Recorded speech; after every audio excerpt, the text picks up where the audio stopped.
just a slow accretion of confidence and acceptance and there's a number of women in street groups around the world. And I think everyone, maybe Aperture was a little interested in doing my book because I was a woman. Maybe now we're at a little bit of an advantage because people are trying to right the ship a little bit.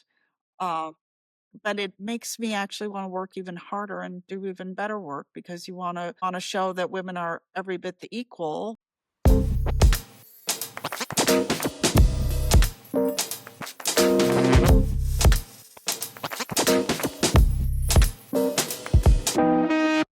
Okay, so welcome back, everybody, to another episode of Eyeshot 50mm, our interview series available on YouTube.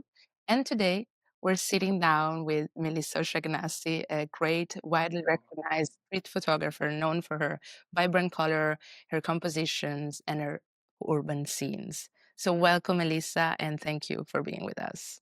Thank you for having me. It's great to be here.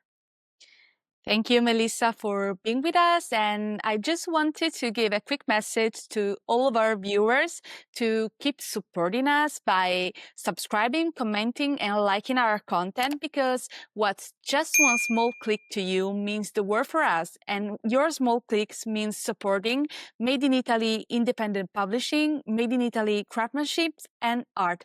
Welcome again, Melissa. Thank you for being with us. Amazing.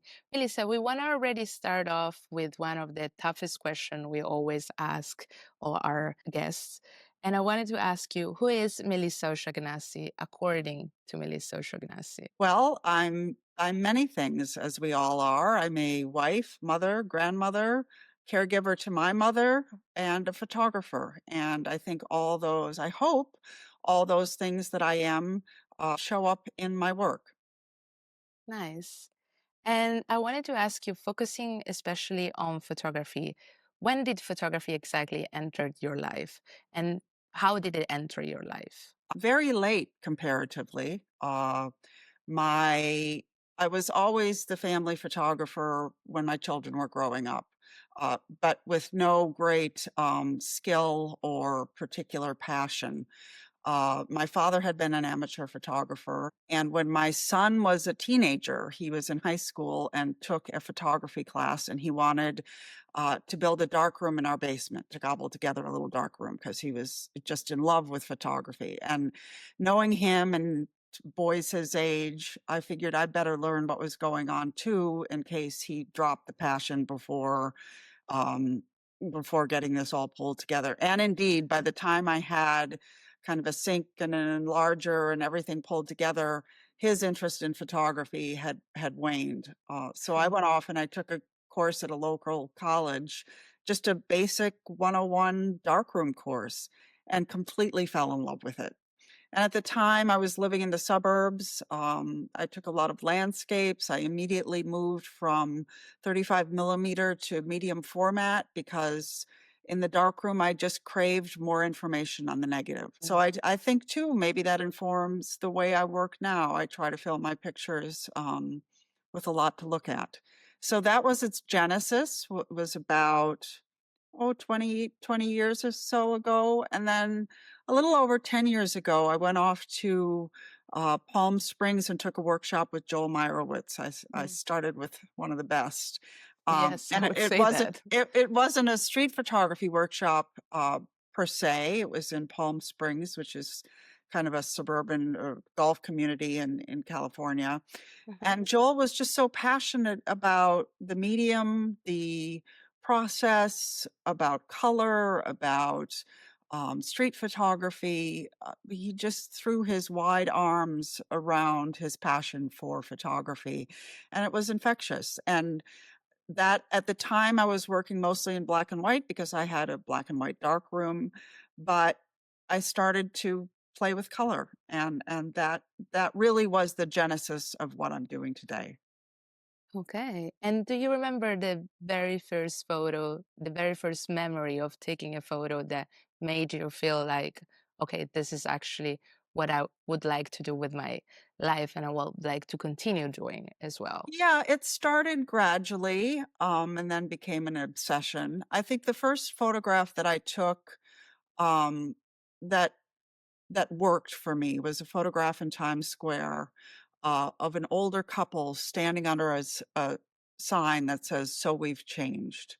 And they were standing there kind of side by side in a comfortable, you know, just comfortably, but without any real connection.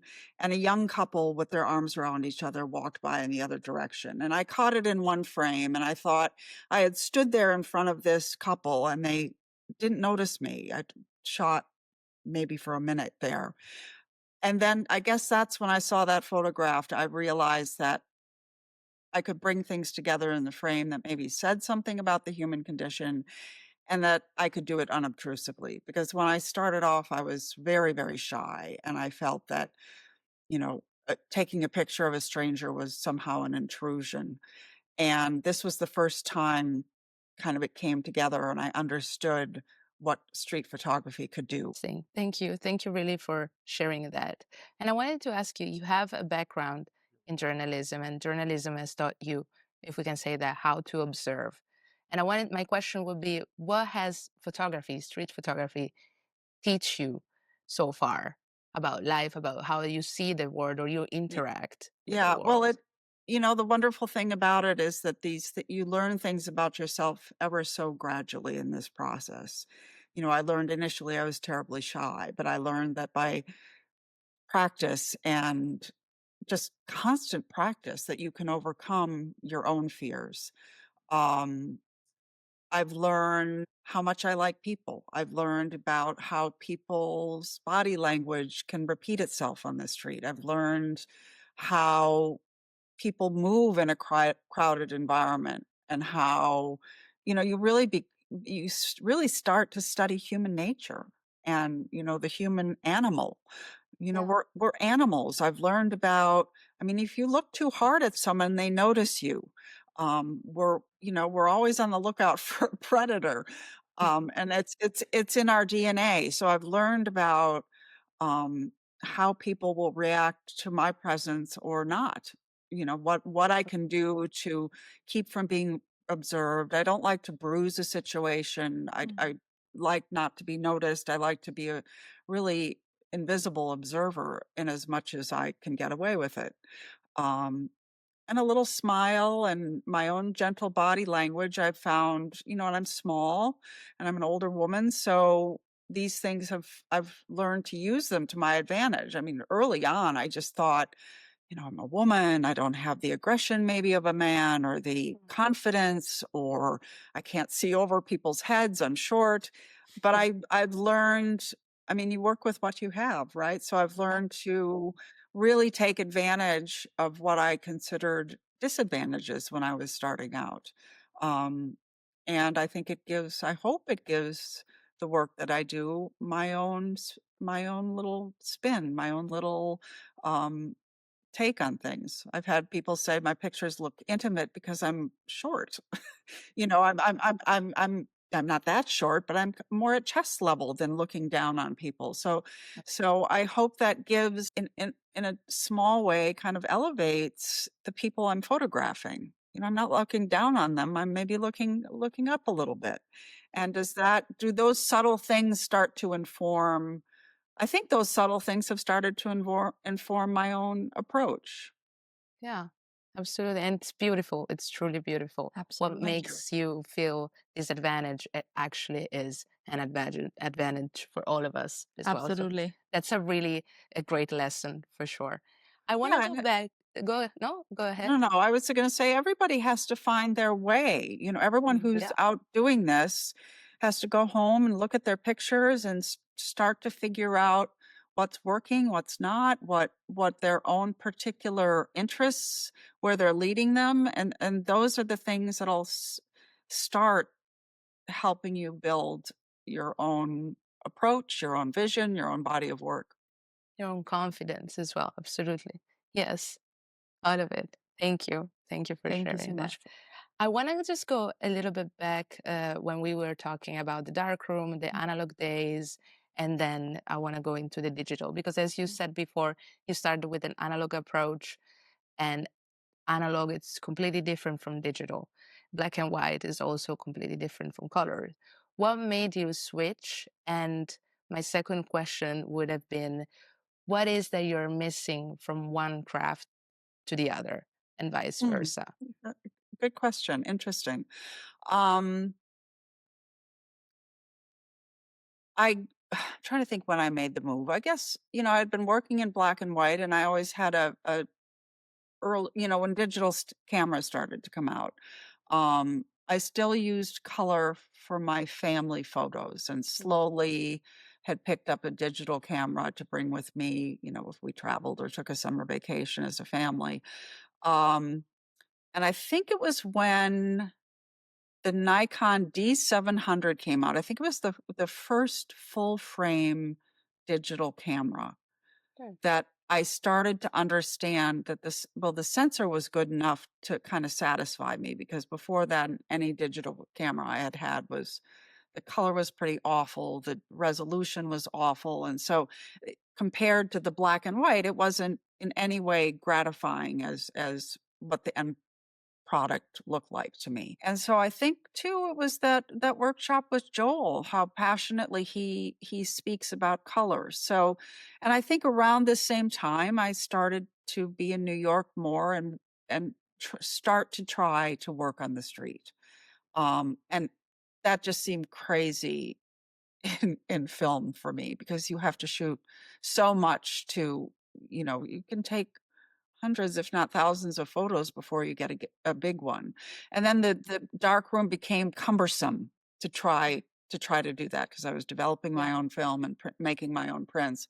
And it's very, very time consuming. Again, I had 3 children at home. It wasn't, I didn't have a lot of time, to devote to the darkroom work. As much as I loved it, it was very time consuming for me. So it was just slow, and then little by little, the better sensors on the digital camera, and starting to spend more time in New York, that's where all my energy went. I miss the slow contemplation of the dark room. I miss the tactility. I don't so much miss the chemicals. I was, Mhm. I was so careful about, you know, running the fixer out so it wasn't poisonous to the environment, but I did worry about all the what the chemicals could be doing to the environment. I mean, not too much, but it was all part of it. And so little by little, the darkroom started to gather dust, and I started to learn Photoshop and Lightroom, and it was slow. It wasn't so much a rejection of black and white in the darkroom as an evolution in my own process and my own interests and my own way of working. And I still say, if I was going to do a project, and if I wanted to do a project in black and white, I'd probably go back to film, because I've never been Mm. able to make my color digital work Mm. look the way I want it to. And Okay. I'm sure that's a remnant of my film days, that I still don't like. As I love Tri-X and the look, an HP5 in the back in the day. So I've never been able to make a digital photo black and white that I'm terribly happy with. Oh. And that's the legacy. That's my history. So if you see me doing and I do occasionally change my photos to, process them in black and white. And there are certainly failed color photos that are better in black and white, but I've stuck to my knitting. I present my work in color. Okay. And in terms of vision, have you noticed any changes in yourself in that way? Because I mean, with analog photography, you have much more to think before you shoot. I guess with digital, there might be the tendency of shoot as much as you can and might get something out of it, if I may say that. Yeah. Yeah, I mean, I think that's a common, maybe maybe if you've moved from film to digital, the tendency is to shoot a lot, um, or with less consideration and care. But street photography requires you to be really fast. So I I don't know that there's really, when you're shooting, whether you've got film in the camera, or a digital sensor, it's all about your reaction time. Yeah. So I wouldn't say anything so different there. The longer I shoot, actually, the less I shoot in terms, if I come back from a day, I used to maybe come back with 300 photos. Now it's probably less than 200 in a long day of shooting because I just don't want to go through all those awful photos. So, Yeah. so I don't just spray and pray. I don't shoot multiple frames. I couldn't bear, as it is, I'm 9 months behind and at looking at my photos. I would be hopelessly, hopelessly behind if I shot and burst trying to get the best picture. So maybe again, maybe that's my analog training. It just wasn't spray and pray. It was think, you know, think a little about the shot. You only have a split second, but I don't overshoot. I don't spray with the camera. I could never go home and bear to go through the day's work if I had that many to go through. William Eggleston, I mean, I kind of a hero. He says he takes one shot of each scene, and bless his heart, if I could do that, I'd be much better off. But that he wasn't shooting people on the run as much as I am. So no, I think I've become, I wouldn't say slower, but I've don't take the shots that I know just don't stand a chance. Yeah. Okay. Yes. Thank you for sharing that. I Very really wanted to interesting. get this kind of Yeah, answer. yeah. So amazing. Thank you. Absolutely. I wanted to dive a little bit into your relationship with the street per se. And I want to go back a little bit on Times Square because you talked about the shot that made you fall in love with photography even more. Mhm. And what what is it about Times Square that is still fascinating today for you, since it's a very iconic photo spot that has been photographed I over and over again? Yeah, I don't shoot that much in Times Square. I do run by if I'm in the area. I tend to just go where I know there's going to be a lot of energy. Not Hmm, always. Again, I don't want all my pictures to look the same. I don't want to be in the same place. I walk all over the city. I go to the west side, I go to the east side, I go up the middle, I go to Times Square, I go down to Chinatown, I go downtown. So I'm really looking, because I'm very much, most of my work is in New York. I haven't been able to travel a lot in the past couple of years. I try to get all over the city and I walk everywhere. Times Square, I mean, I kinda hated it. I hate it in a hmm, way, but there is, it's very touristic, it's very touristy, um, but it can be a collision of a lot of crazy stuff going on there. So, hmm, I'm kind of looking where people are gonna collide and interesting people are gonna be all together in a place, and you can e and I like being in a crowded place. I feel safer Yeah. physically somehow. Yeah. I feel more invisible in Absolutely. when there's a lot of action and other things going on. I mean, if you're the only photographer and there's two people coming down the street, they're going to pay very close attention to you. hmm, But with the lights and the awful, dressed up characters who are always trying to get tips out of you, I mean, it's kind of awful in a way.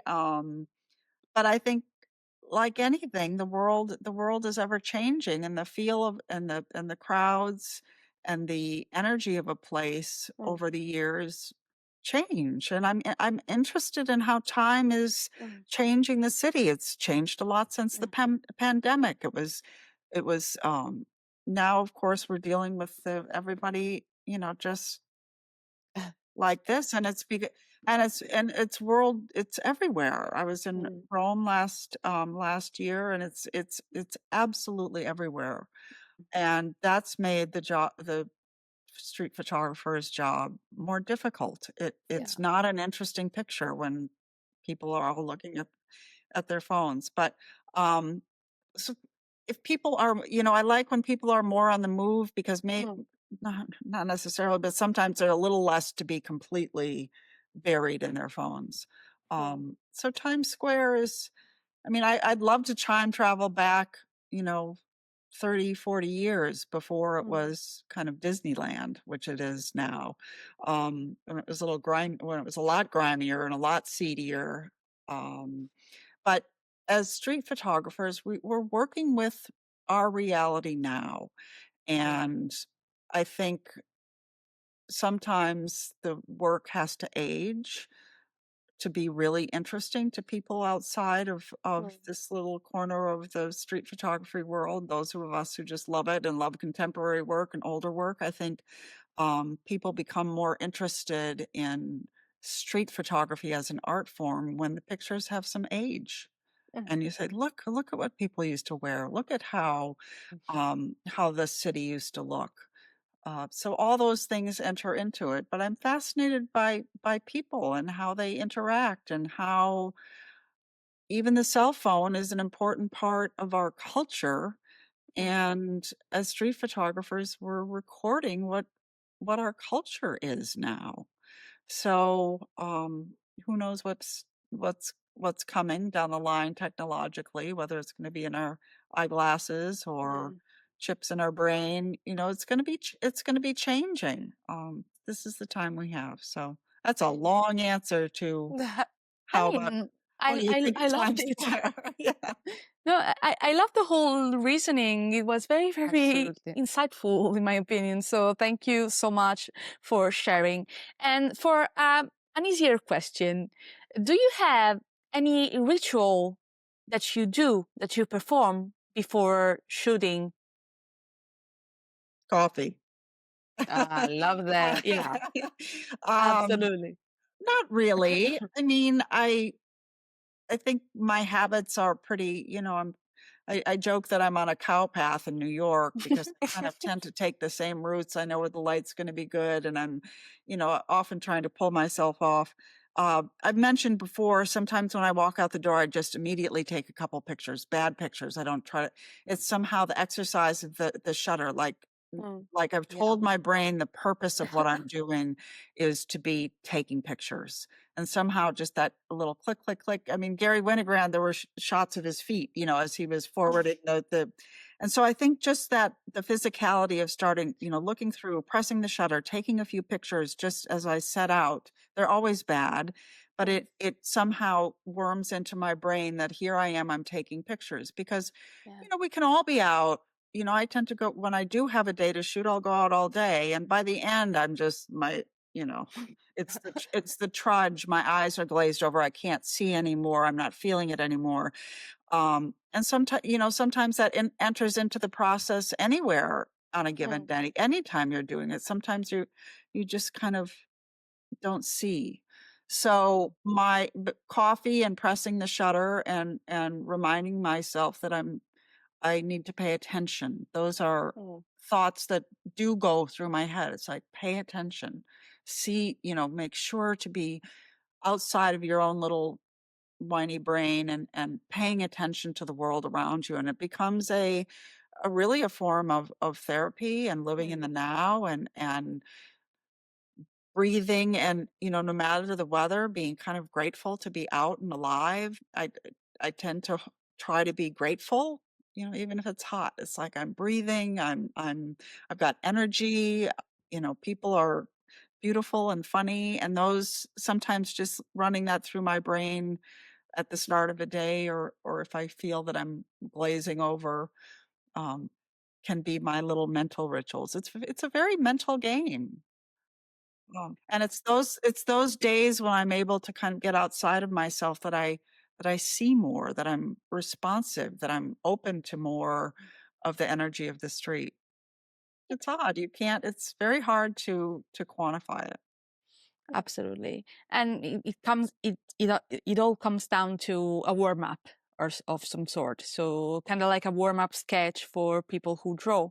So no, Yeah. it's very interesting. I really like the reasoning here as Yeah. well.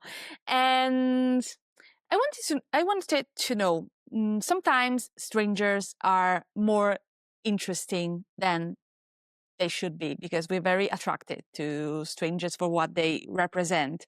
And do you stop and think about who your subjects may be outside your photography? Yeah, all the time, because again, I try to remember that everybody is inside, has their worries, and there's maybe suffering through something, or they're excited about something. There's a, um, neologism, which means a newly coined word Mm. called sonder. I don't know who came up with it, but Yeah. it refers, and I was talking to a German friend, I said, "The Germans have to have a word for this." It Mm. just refers to how everybody you look at has an internal life as rich as your own. Um, so I'm very interested in what people are thinking. I'm attracted to people who look lost in thought and not in their Mm. phones. Um, I try to remember that in in the way that I shoot, I don't want to offend people. I don't Mm. want to be noticed. So I'm interested, I guess, on the super. I don't stop and talk to people, so it's not like I'm trying to ask them, "Oh, you look sad. Mm. What's upsetting you today?" If I was writing about my work or my pictures individually, I might do so. But I am kind of always reminded, any given day, we're all worried about Mm. something, or we're looking forward to something, or, we're deep in thought, all of us, all the time. We can't turn it off. Yeah. Photography helps me turn it off a little. And I think I think for people who do this, this is one of the great side effects is that you do get outside of yourself a little more when you're really paying attention to people and the world. I mean, you could be as a nature photographer or wildlife photographer. All of it is getting you out of yourself and in Mm. paying attention to the world. And so I think about that with the people I photograph all the time. Yeah. Yeah. Thank you. Okay, just one last one for this section. Have you ever followed a subject around for like a block or Oh, something like that? yeah. All the time. I'm all the time. If I see something, a pair of people or a family or a group of people or something, I took a picture I was following these ladies in kind of leopards, two ladies in leopard skin coats, Oh, and yeah. um, I followed them for 3 or 4 blocks, and I just knew I had nothing. It was just like the backs of people, the coats were it's a fashion, it was raining, and then somehow as I walked by 2 women in plastic, kind of round women in plastic coats. We had Mm. these kinda nipped waist, coats, and the tourists in the big plastic rain ponchos, and I just got them in the same frame, and Mm. it was because I was chasing the leopard ladies that I was able to put that together. So, yeah, I'll chase or follow or lurk, if I see interesting people all the time. It's part of the game. Mm. I tend to like to stay on the move. I will Mm. stay on favorite corners for, 10, 20 minutes at a time at the most, but I tend to be kind of on the go, on the hunt. But yes, yeah, chasing is good. Um, Yeah. Yeah. But quietly with my little sneakers and my unobtrusive clothes and, yeah. You have to trying have the outfit, basically. trying not to be. Yeah, I mean, you wanna anchor your photo, you just shooting into a moving crowd of people Mm. walking along rarely gets you anywhere Yeah. interesting. It's finding someone maybe who's standing still and talking to a friend who can Mm. anchor the shot, and then you try to build what else is coming into it, or a good setting. But for me, I need to anchor it on some idea um, before a good picture is Comes. possible. Yeah. And how would you describe your photographic style in a few words? How would you define it if you want to define it? Well, I think it's very human centric, very, I hope, humanistic, energetic, colorful. I am attracted to color, and Yeah. um my pictures kind of through no real purpose of my own show me that I am interested in color and vibrancy in the world. Um that's the best I can do. The rest is for others maybe I think sometimes other people can look at your photos and your That work and start to, um, talk about it more intelligently than we can ourselves. Yeah, Still staying on the topic of creative process and your own style.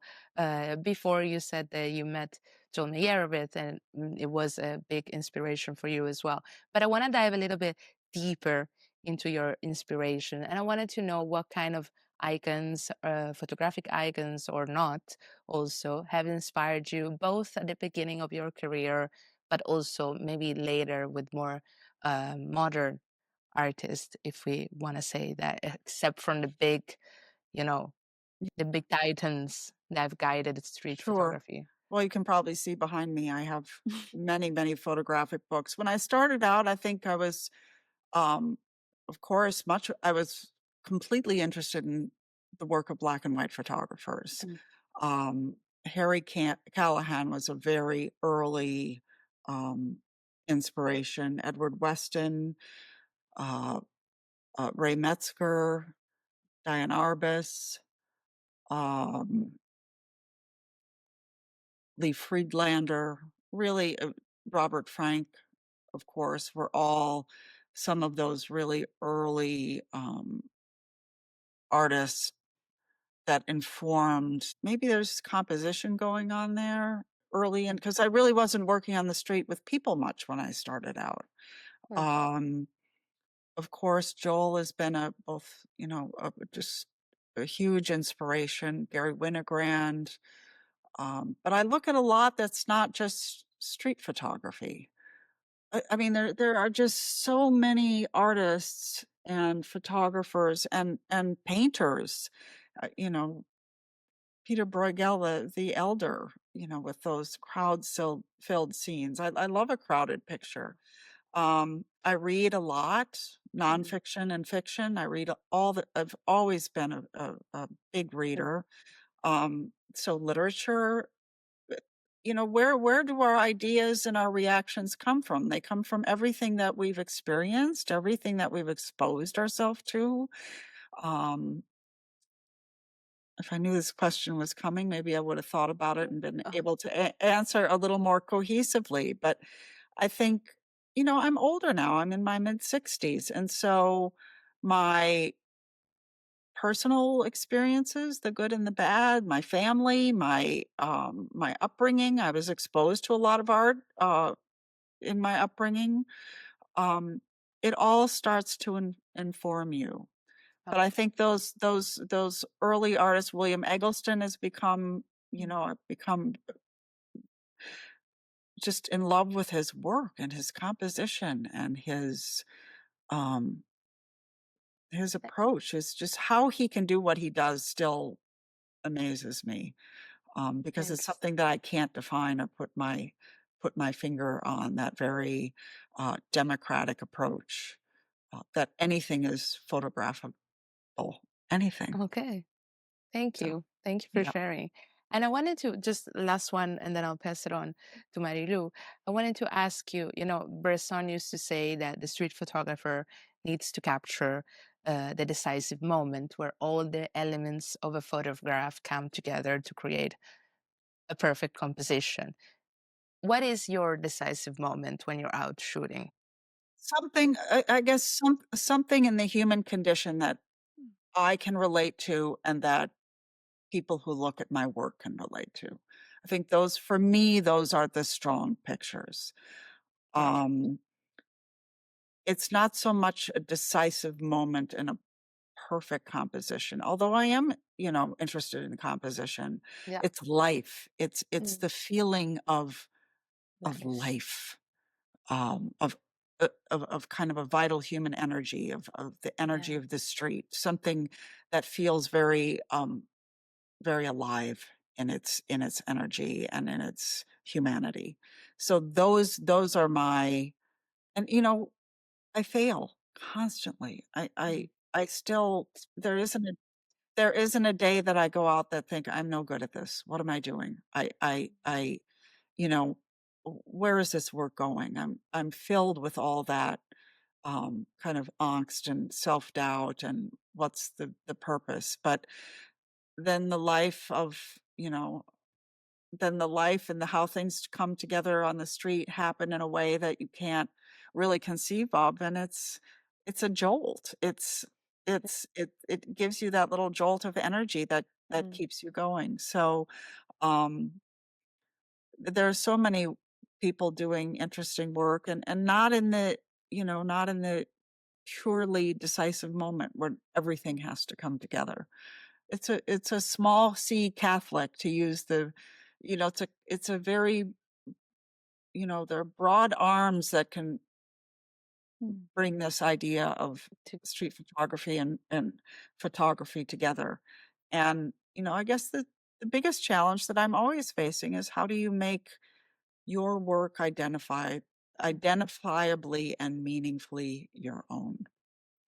And that just has to keep coming through, doing the work, thinking about why you're doing what you're doing, being interested in people and life, being enchanted by it. absolutely, Yeah. absolutely. Absolutely. No, Yeah, I really love this reasoning. I love the definition of life in photography. It's yeah, very, very, it sounds very vulnerable to say that. So thank you so much for You're welcome. for sharing, Yeah. for being, truthful to your thoughts and your work. And staying a little bit on this topic, I wanted to ask, do you think street photography still has more and more things to say? That's part of my, you know, that's part of the challenge that I face yeah, every day. Mm. Um, I guess it does, as long as the world is changing, and the world is always changing. yeah, And again, most street photographers hate to kind of be boxed into the purely street photographer genre. I don't pose my work. I feel that I'm not clever enough to do so. Mm. Maybe if I was smarter.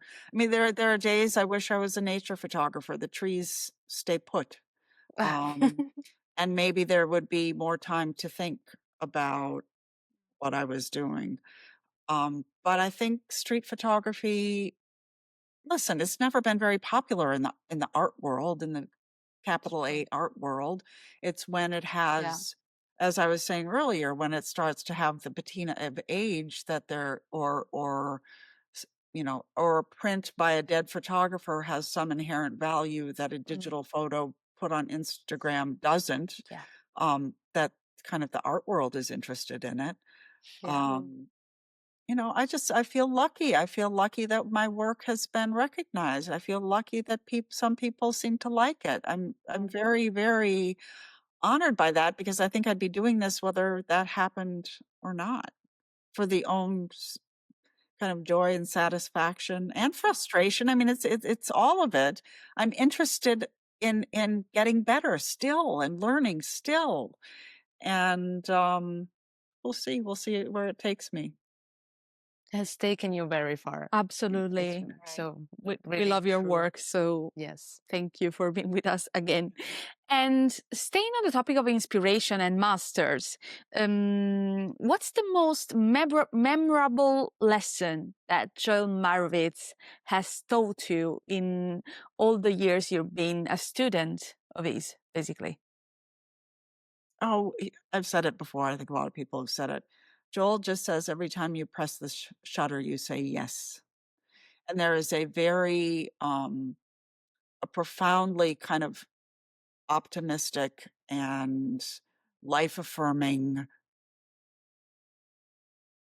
philosophy in that Mm. simple statement, that you're saying yes to life, you're saying yes to your own impulses, you're saying yes to the world.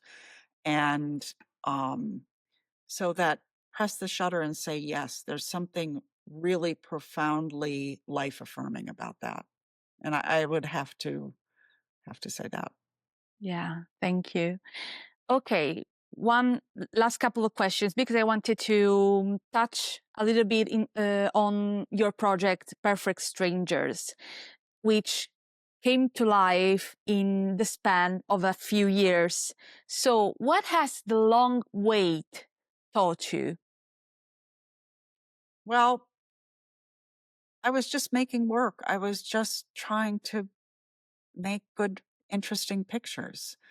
And the book was just it came of that. The idea of the book, I mean, Aperture approached me and it was, such an incredible honor. And my editor said, bring me everything. So, which is like you can't do that. So I brought her about 600 I brought my editor about 600 pictures.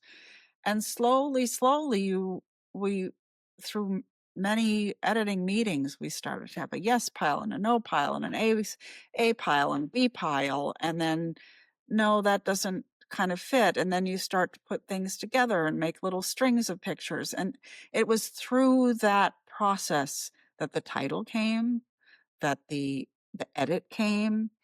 It and I think this is I didn't start out in 2014 or whatever the first picture in the book might have been taken with perfect strangers in mind. It was the brick by brick, photo by photo building of a vision. And then you have to even further refine that vision when you start to edit it down and think about the pictures in book form, which is different than pictures on a wall or uh, pictures on Instagram. Very different.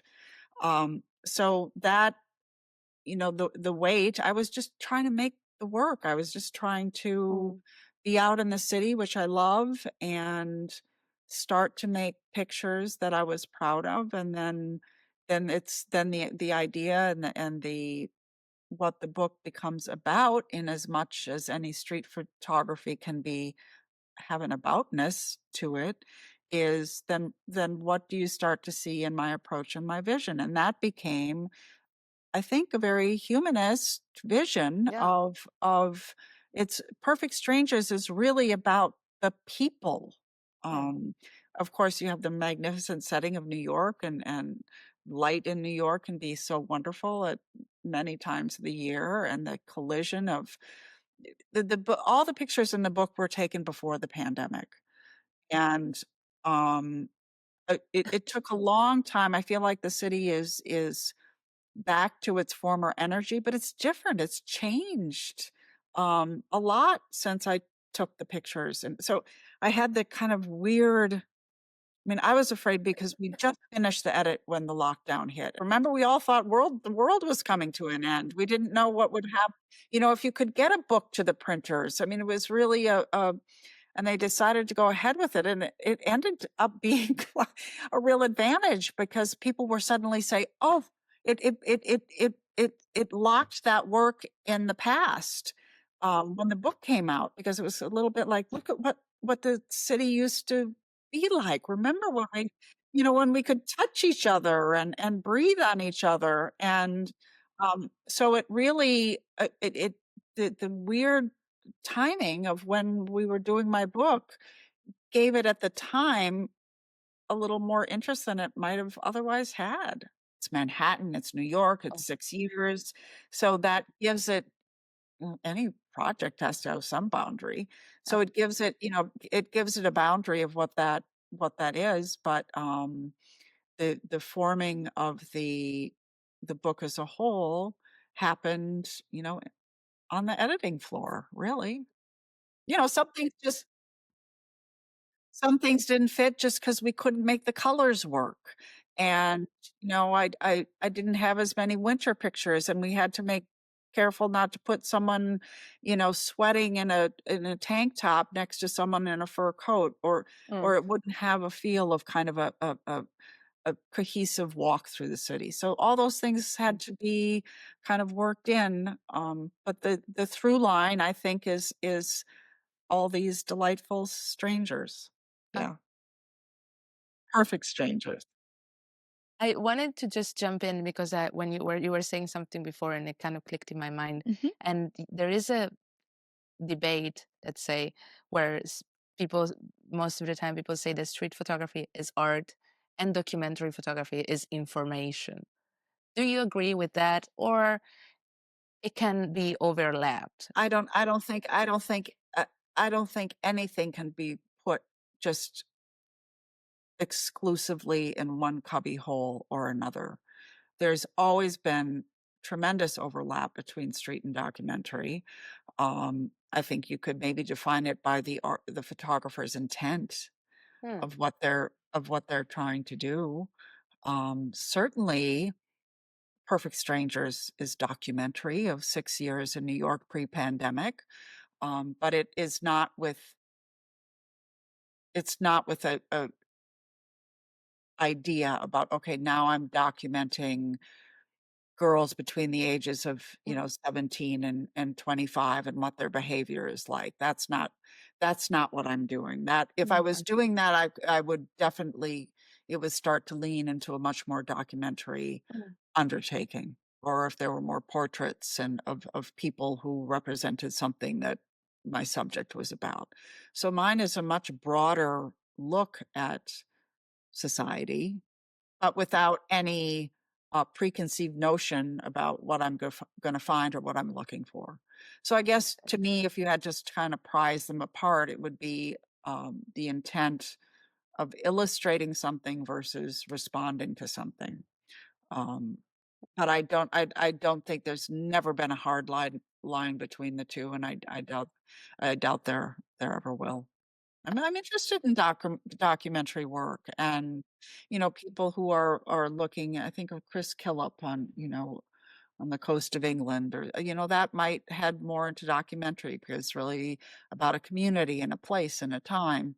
But they'd function as well under the guise of street photography, of kind of unplanned, responsive work. Again, Okay. it's how you package it and maybe how you define your own work. And a lot of street photographers just kind of hate the term street photography because it can be so much more than this decisive moment Cartier-Bresson approach. Mm. It's great that the lines are blurry because you always get to push outside the line and defend what you're Eh, doing. Yeah. Yeah. Amen, honestly. So, Absolutely. and do you think there is a difference between telling a story and documenting a moment, following up to this thought process we were having? Sure, but Uh, the story for me, the story only comes after the pictures are made, and how you think of them as a body of work or a portfolio or a show, um, that tells a story. I'd much rather have the story be in the mind of the viewer. Um, there was a time, I don't think people do it so much. There was a time when people on their Instagram, everyone would say visual storyteller. And it's one of those things that irked me because the story, it's up to you to see the story. Um, Even a novelist, it's up to the reader to bring their own imagination and life experiences to any work of art. You're gonna respond or you're not. I'm sure there's plenty of people who, Absolutely. people say it on my pictures on, comments on Instagram, "Well, this is boring. Your work is boring. I don't see anything new." And that's fine. I think that a lot about my own work too. So, I don't take it very personally, but the story is really in the response, Mm. um, to a picture. If you find a story in my picture, most of it's been created inside your own imagination. And in mine, I mean, but I'm not gonna tell you what they're about. I'd much rather have you discover what Mm. interests you or doesn't interest you Mm. about any given picture of mine, or anyone's for that matter. So, yeah, photographers who call themselves visual storytellers, kind of I've just found it a little. Mhm. It's just so easy to say. It's kind of a popular thing to say, but what are you really saying? I'd rather just say I'm a photographer, and whether it's art, that is up to anyone else to decide. I'm taking photographs. If you think it's artistic, if you think the book is a piece of art, great. But I am a photographer, and it is up to my viewers and my critics and my supporters and everyone in between to decide what the work says to them and what it means to them. Okay. I want to dive a little bit more into the genre of street photography. And before you also mentioned this, street photography sometimes is often criticized for its aggressiveness, Yeah. like that. What do you think about this? And have you ever felt uncomfortable for this side of the genre? Oh, that you're just out sticking your camera in people's, in perfect strangers' faces. I think that some of the greatest works in the history of photography have been made in this way. And I Yeah. think, I think there's been a lot of concern, and rightly so, and about consent. Do you consent to your picture being taken? And I'm in a public place. I am not doing anything illegal. I believe I am very, very respectful of people. Mm. I don't show people in compromising situations. I don't try to make people look bad. I'm really interested in life and, I mean, not everything is perfect. I'm not trying to be Panglossian or sugarcoat the world on the street, but I'm respectful and so the discussion about consent and that street photography is a violation. um, I don't I wouldn't do it if I thought I was violating people in some way. Really, I wouldn't. Yeah. And I think it would be a great loss to Mm. photography, to the world, to history, if there weren't people out doing this. What would we know about our visual history if this had never been done, if we all had to ask permission? We wouldn't have some of the great work. The history of photography would be bereft, I think, um, without this approach as part of its history. I really believe that. And so it's up to every individual photographer. I had someone ask me, well, what about consent? And I just said, well, I'd be done if it required consent. But that leaves me to define my own parameters of what is um, acceptable for me to present in my work. Yeah. Okay. Very last Yeah, question, and then I'll shut up. absolutely. No, no. What do you think it's the biggest danger in Mm. street photography? Danger.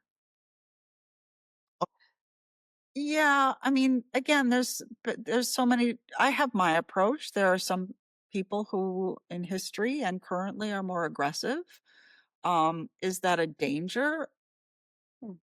Some people see it as such. I mean, if everyone was out being very aggressive, I mean, because in New York there are a lot of street photographers. If everyone was aggressive and kind of lurching at people and feeling like it was, a win if you got a reaction, if everyone was behaving that way, I think it Mm. would be a real danger. But I know a lot of the street photographers who are working in New York, Mm. and none of them behave that way. There's kind of a gent, I haven't seen a lot of naughty behavior for the most Mm. part. So the danger is there's a lot of people doing it. There's a lot of mediocre work, including much of my own. Um, uh, that people are doing this, but I think the danger, we have to be respectful of each other, and the danger would be if it somehow became you win if you're aggressive Mm. or seeing it in that manner. I I don't know anyone very few who approach their people that way because it's just you'd get in trouble, you know? You I overstep your boundaries for sure. yeah, and I don't particularly think that the pictures coming out of that sort of approach are very interesting by and Mm. large. I mean, listen, Bruce Gilden has done it and done it as done it, and, he's kind of a lightning rod for this discussion, and I'm not really gonna weigh in other than to say that he's made some really amazing work. Um, and but it is completely antithetical to my own approach, Mm, the physicality and the way that I work. So I think, the danger is there's just a lot of mediocre work. A lot of people doing it, but you don't, you don't start to make good pictures right away. And, I'd be sad if people weren't working hard at it and getting better and mm, making work that I love to look at. Um, yeah. so again, that kind of put your arms around it and hope that at the end of the day, people are interested in respecting the people they're photographing. And most people say, you go pick pictures of strangers, that's rude. Um, and I guess maybe I was Agree. shy in the beginning because I felt that way too. But I no longer, I don't feel that way Yeah, anymore. So absolutely. Thank you. Because you approach it with gentleness. That's why your work mm, that's why you can say your work is not rude. I think that's the mindset. I mean, we can tell there's a deep respect for your subject, not only from your words, but from your pictures as well. So, well, thank okay. you. I hope that's the case. That's certainly the the intent. And people are funny. They delight me. And so and I've said this before too, the challenge is always to make a funny picture, but not by making fun of someone. And that's you know, it's it's a fine line that, all of us have to think about. So, Absolutely. Absolutely. 100%. Thank you for sharing all this, Melissa. yeah, This has of been course. enlightening to me. I'm enjoying this conversation, and I hope you're enjoying it as much as we Absolutely. are. Right. And I wanted to touch a bit on our project, because one of the many reasons why we wanted you here today is because you're the cover artist of No Man's Land, this season's Eyeshot magazine issue, Yeah, which great. is Thank you. thank you for Such an sharing your work honor. with us. Yeah. Yeah.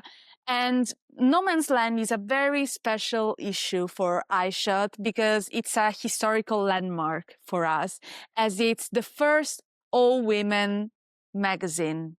So, No Man's Land is about reclaiming space for women in the world. And in street photography, which has been a male dominated genre as much as every art, basically, up until very, very recently, unfortunately.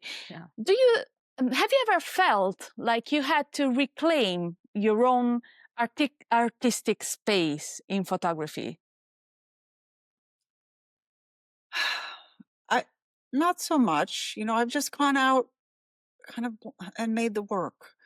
Um, and I still go out trying to get better and find more interesting situations in the world. I think I think it's our culture Mm, really that something like this so nicely is battling against a little bit. It would be great if you didn't have to do a magazine like this. If it was just so, you know, natural to have just as many men and women in the history of photography who've made great work. It would be wonderful if we didn't have to actually do this, but we do. And yeah. I think, I struggle even when people say, who were your influences? Mm, It is 80% men because that's what you've seen. That's what the mm, world has been. And so those are going to be your influences. I'm not going to not claim they're my influences just because they're a man. absolutely. But certainly, 50 years ago, it was much rarer for a woman for, kind of societal reasons as much as Mm, any to be out doing this, whether it was, home with the family, or Mhm. not in, not having the confidence because it wasn't expected of women. But listen, we had Helen Levitt, we had Diane Arbus, we've Mhm. had, Berenice Abbott and Vivian Meyer, who sadly maybe felt she couldn't show her work, but Mm. I'm sure there were other things going on there with Vivian Meyer, but there have been the incredible female artists, and I think I've seen, even in the 10 years that I've been doing this, so many more women out doing it, and it's just a slow accretion of confidence and acceptance, and there've been, Gulnara has done the Women's Street Photographers group, and the Women Yeah. in Street, there's a number of Women in Street groups around the world, and maybe now we're at a little bit of an advantage because people are trying to right the ship a little bit. Mm. Um, but it makes me actually want to work even harder and do even better work, because you want to show that women are every bit the equal. Maybe the work is a little different. Maybe I'm gentler. Maybe there's a femininity in my work. I I'm not trying to deny that, but Yeah. by showing the work of more women and doing a magazine like this, maybe you're showing the validity of another point of view, and that is what these things are about. It's Maybe. not, okay, maybe this isn't work isn't as aggressive, but what's going on here, you Mm. know, that has a female approach. Or maybe there isn't one, but maybe women are just inspired now to be out working harder and doing this more, and better work is going to come out of it. And it has nothing to do with male or female. These are all important questions. Yep. But I didn't start doing this till till my children were older, Mm. and when I could have the time. And I would probably still to this day not have the time to do it if I had children at home. I know women who Mm. do have families at home, and they can get out every other weekend, or they make it work, but I think women might have um more guilt, or it's so unproductive. So maybe a little hard to justify if you got to get to a soccer game. I don't know. I don't have the answers, but Mm. I love that you're doing this, and it will be interesting to, it will be very interesting to see the work you put together, and if the viewers perceive Mm. something. Again, I don't think something like this important not to shove a point, maybe your own point of view, Mm. down people's throats. It's like, okay, put it out there and say, what's the reaction? What are your viewers seeing Yeah. here? What are they taking from this? Maybe they're taking, it's so wonderful there is no difference, or maybe there's a different point of view. Maybe women are shorter and people are a little, lower in the photos. I don't know what it's going to be. Mm. Um, but bless you for doing it and giving women this lovely platform and putting my picture on the cover. It's really an honor. So I look forward to seeing it. And then part of me says, well, just give women their fair shake in everything you Mm. do. And that's, probably in the longer scheme of things, the much more important Mm. approach.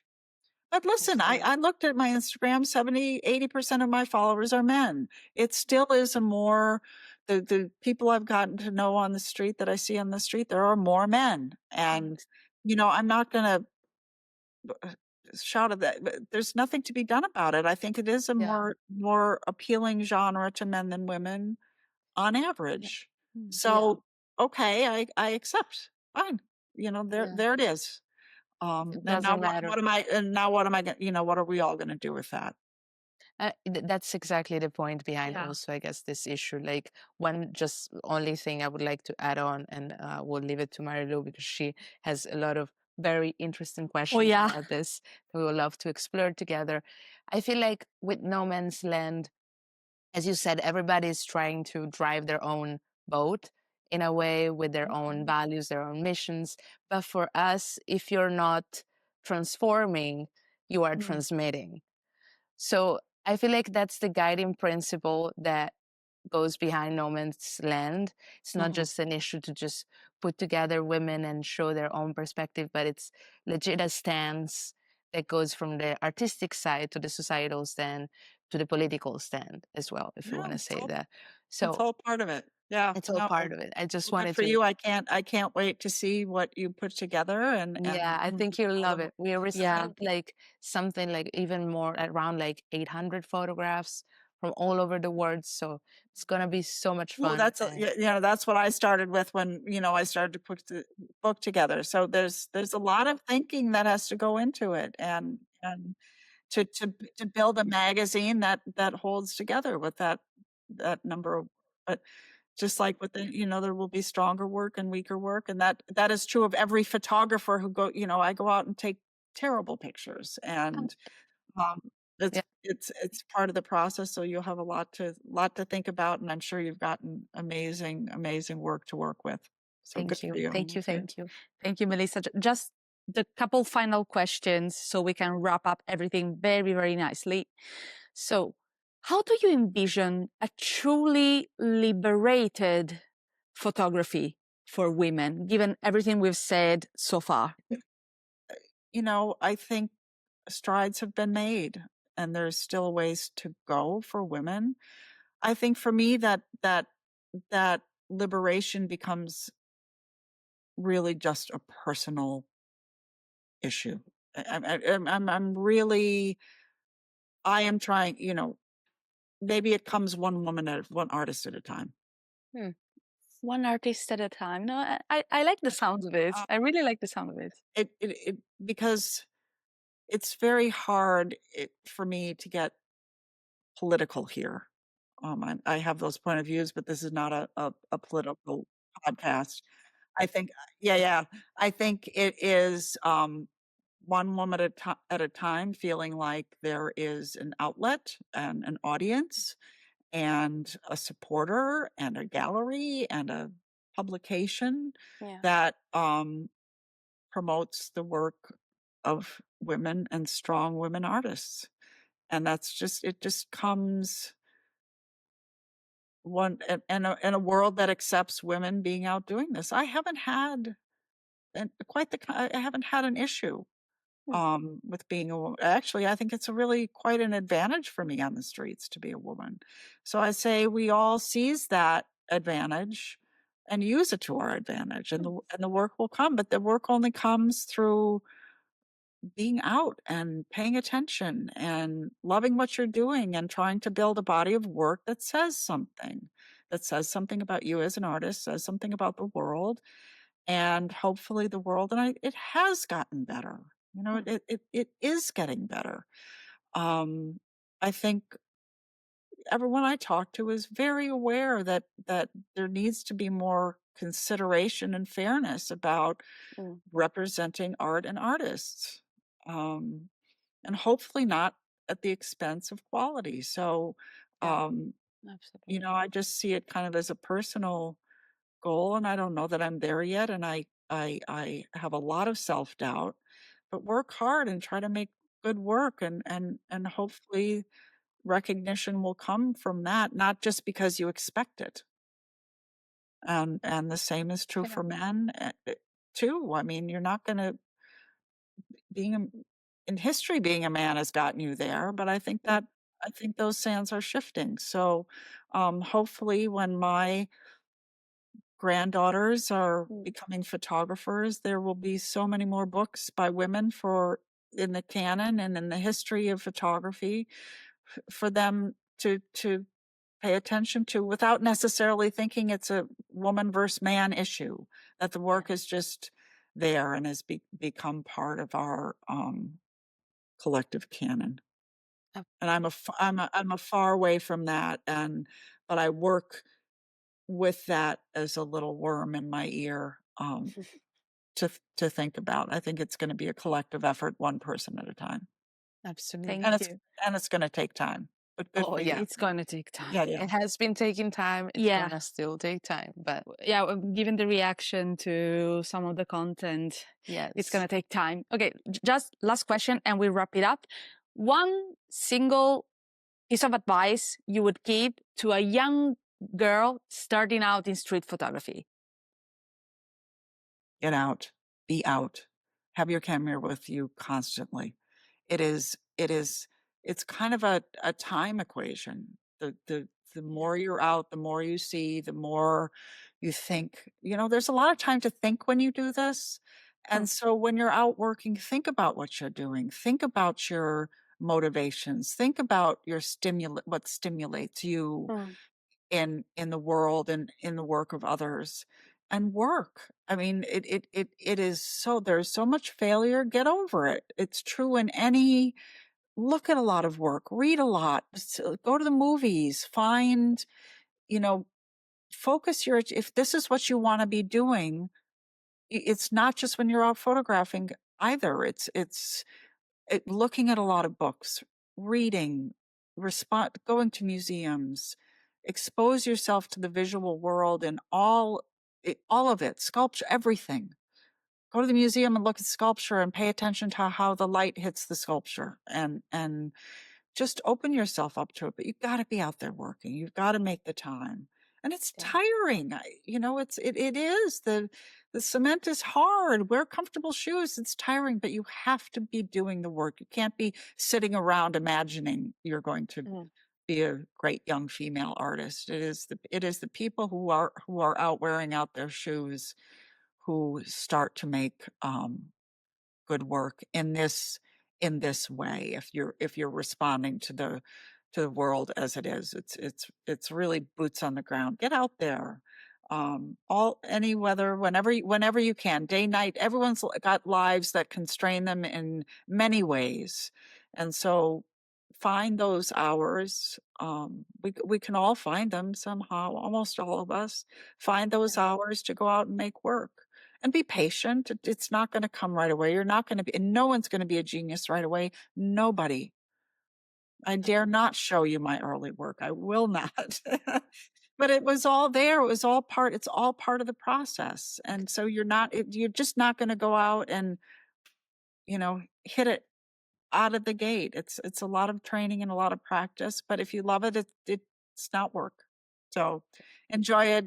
Enjoy being out in the world and the friends that you make while you're doing it, and you'll be watching people, and hopefully the richer for it, and the more empathetic for it, and the more kind of charmed by your fellow man, and that spills over into your life and how you respond to people. So it can all be for the good. And then there are days you're just exhausted and you feel it's pointless. But hopefully those are fewer and further between if you really love what you're doing. Absolutely. Good. Thank you. Melissa, All right. thank you so Thank you. much for being with us. Really, we Yeah. hope we made you feel comfortable and to Absolutely. share everything. And we're so glad to have you as a front cover of our magazine. So thank you, Absolutely. thank you, I thank you. appreciate it. It was great fun talking to you, and thank you everybody for watching. Take care. Yeah. Thank Enjoy you. the streets. Okay. Yeah. Bye. Thank you. Bye, Melissa. And to our viewers again, thank you for staying with us. Thank you for watching, and keep supporting us by liking, commenting, and subscribing, because what's just one small click to you means the world for us. And thank you again, Melissa, for being with us and sharing your work and insights with us. It's been a great talk. Great. Thank you. Thanks. Bye, Thank you. Melissa. Bye. Bye, Bye. bye, bye. Bye.